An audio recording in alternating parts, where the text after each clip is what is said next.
Hello, I'm Joe Slation, Managing Editor of the Wabash Plain Dealer, bringing you tomorrow's headlines for Monday, March 3rd.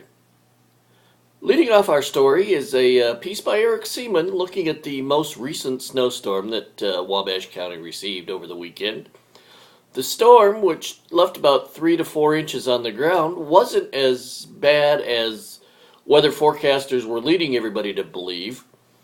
And that was fortunate for the road crews, who both at the City of Wabash and Wabash County levels, officials from both departments reported that the roads were fairly clean and passable, largely because we didn't get that much snow. And once they got out and started plowing, the sun came out and helped clear the roadways as well.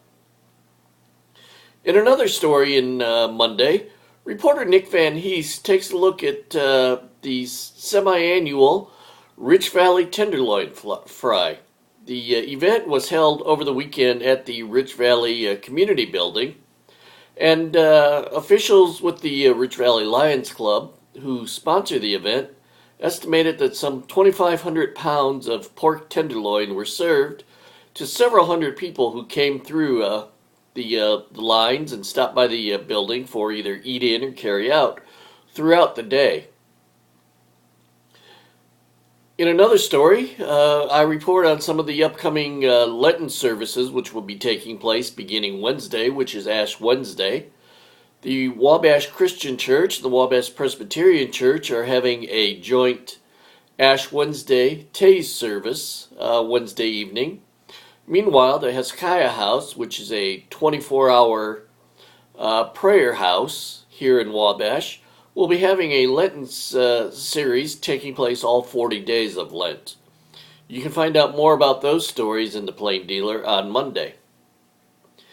In sports editor Justin Shockey takes a look at the incoming class of Hall of Fame honorees at Manchester High School. The incoming class, which included the Squires basketball team, which competed at the semi-state level in the mid-90s, were inducted into the hall on Saturday during an event during the Squires' last home game of the season. And speaking of basketball, he brings reports from the Manchester, Wabash, and Southwood basketball games which took place over the weekend. Manchester won in overtime over Garrett, while Wabash and Southwood both fell to Elwood and Bluffton respectively. You can find more of those stories at the Plain Dealer, www.wabashplaindealer.com, or you can find them in the newspaper on Monday, and there are links to several of these stories on our Twitter pages and our Facebook page as well. Until tomorrow, I'm Joe Slation, thanking you for tuning in.